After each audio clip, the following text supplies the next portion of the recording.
My next question, I would like to hear from you, Chike, but let me ask Rima first. The current endorsements and brand partnerships is more competitive than ever. So what do you think makes a brand collaboration successful, and how would you say female artists, I guess male, you can also listen if you need to find something. How can female artists position themselves to attract meaningful deals?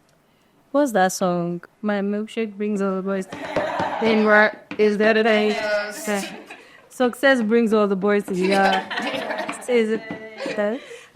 We did a showcase for Ira right before her album dropped, her first album, and this was within the first 6 months of her career, and we didn't have any endorsement. I think, no, to be fair, we had a few. The one in London? No, there was, it was not in London. No, that was a small gathering. It was in Ultima Studios here, and it was a free show. We curated it, even provided buses for our fans to come. We invested our money. We had a couple brands, but like nothing big, to be honest. And again, it's success that brings the brands, and brands are brands. Like, people have to make their monies back. If you're unable, and I think brands also need to do more research. If you're an artist, because there are mainstream artists that can't sell your product. Then right? I mean, I love Queen Bee, Beyonce, but like, not to mention anybody in particular, but like, she's amazing, she's big, she's incredible, but like, there's a certain something that enables somebody, like a brand and an artist, to sell that beyond anything Rihanna uses. I want, absolutely, right? I'm just saying. So it's important. If you've not been an influential person, it's hard to get a brand's money. Now, being influential is also being able to move people, right? So if you can't sell tickets, you can't sell merch, you can't say, come outside and they come. You can't say, I'm doing this quick hangout and they come. I don't see why a brand should cut their money. So don't even focus on brand endorsements. That's not first. That's the last thing that comes. Be successful. The brands will be endless. You'll be the one to say, nah, no, yes, you pick and choose, right? So there's no other answer to it. It's if you can move people, you get endorsed. Yeah, I agree. Yeah. I mean, just as much as I hear this term was piggyback about growth. Success has been that's this, and I see that again. This takes me back to my issue of entitlement. I think a lot of people don't actually understand, or a lot of people in the industry, especially the artists, they don't really understand what goes into developing an artist. It's not just about you being able to get on stage and say, but it's also about creating a brand. And from a legal perspective, we get all sorts of agreements all the time. And what are the Coca-Cola deal and things like that. And there were times when I saw some of the people that they were trying to endorse, and I go, this person isn't really ready. Well, this sort of exposure. Because at the end of the day, as a brand, and I always like to look, when I'm negotiating an agreement, I always want to put myself in shoes of the client, or even the other side. As a brand, I don't just want to pour money into someone who is popular at the moment. I want you to be able to sell my products. That's it. At the end of the day, if you can't sell my products, That's the point. and there are also artists who are great. They can sing, they can perform, but they can't sell. That's what I was trying to get at. It's not always the biggest people that can move your product, that can move product. So we've also seen that, there's this issue of being underpaid and overpaid. You see that there are women who are not paid. The women, I've seen quite a lot of this. The women who have that personality and who are bigger, they've gotten paid maybe 5 times this one.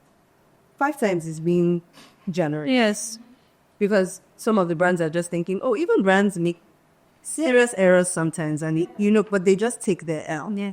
So, so much goes into developing an artist, the branding and all of that. And you really have to want it. You have to want to sell, not just your music, or you want to sell your brand. You want to be a brand that artists also want to collaborate. Yeah, that. Which brings me to my next issue, which I'm very, I'm very passionate about it. I feel like artists as well. You see, and I'm sure you've heard this. I've said it to you many times. I think we have this. Some artists have this attitude of, I just want to create. Sweetie, You can create. That's fine. That's why you're where you are. That's why you're the type. You should create. But you also need to open your brain and open your mind. You have to be responsible for your business. You can't just say, oh, I have a team, they'll deal with that.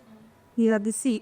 So many times we've had some of these brand endorsements, right, where the artist has unconsciously breached, and they don't realize that they breached. And then when we send you a letter, they're like, oh my God, this brand, they don't understand me. But the law is the law. An agreement, anything outside the four corners of an agreement, except you're lucky enough to find a brand who's willing to just let it and accommodate. But I really need artists to be a bit more responsible and to take control of their careers. You can't just sit down and say, oh, my lawyer. Me too, I get tired. I don't like writing letters. I ain't writing it. It's very frustrating because you go, you're so passionate about this thing, you write the letter and then you go and meet the artist and you're like, please don't do this again. And then like, if I do it, aren't you there? You're also jeopardizing other people's jobs. I say other people's jobs, and then I've written letters that I ended up on Instagram. I know one day, and then I practice, and now with the new rules,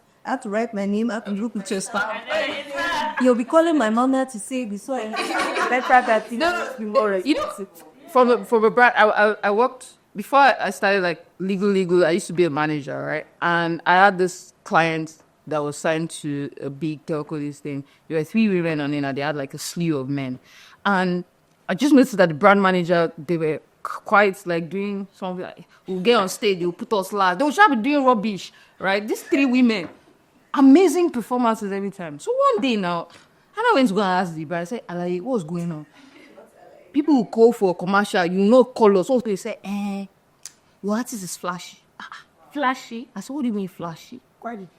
They say, because we did a whole commercial shoot and everything. And I'll be looking at Billboard, where's our own picture? It's not there. They say, her lashes is too long. She's too yet. She has it. They're like, no. You know what's interesting? You're complaining that my artist is too this thing. Then the other women on this list, she's too old. But you signed her. So why did you then sign her? I'm like, so what do you... Don't come. But the men... And I'll tell you, like, all of us travel to South Africa to do these shoots, right? And it comes out with both, like, 3 women weren't finding good placement. Now, the guy that kept everybody at the shoot for 8 hours, we all flew from South Africa. I got to South Africa 7 a.m., I went straight to set. This guy was there the day before. This guy kept all of us from 9 a.m. to 5 p.m., the whole production.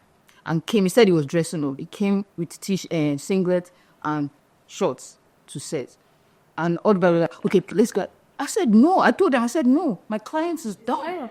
My contract is done. I'm supposed to do 6 hours on set. It became an issue. They don't wanted to write me, and they were like, we're going to do this. I'm like, no, you're not going to punish that badly behaved human being, but you're going to punish me because why are we? So even then we enable. And women never get away with it because I got slapped with a lot of letters. And because I'm stubborn, right? And I kept writing. And I said, if you don't pay me that money, I will go to the owner of this telco because we actually know him and I will go and report you people. That's how they fixed up. But the other guy, he went away with their money. Even the day he signed, he used the next telco. It was no respect for you. And he still went. They allowed him to go. So now it's just like, women's failures, especially like brand endorsements, I've noticed, they be like, she's making, it's not forgivable. So there you go. I think just to circle back to the question, right? You have to be endorsable. And part of it is being a good ambassador as well. You have, let them not be chasing you to post, the post that they've signed. You are putting your team, your manager, everybody's sweating. Do what you have collected money to do. Even if it's a small brand, even if it's pro bono, do it well. Another brand will see. It's all about perception. Sometimes that success I was saying is perception. That's it. So, and brands to do your research. Not everything that is flashy sells your brand.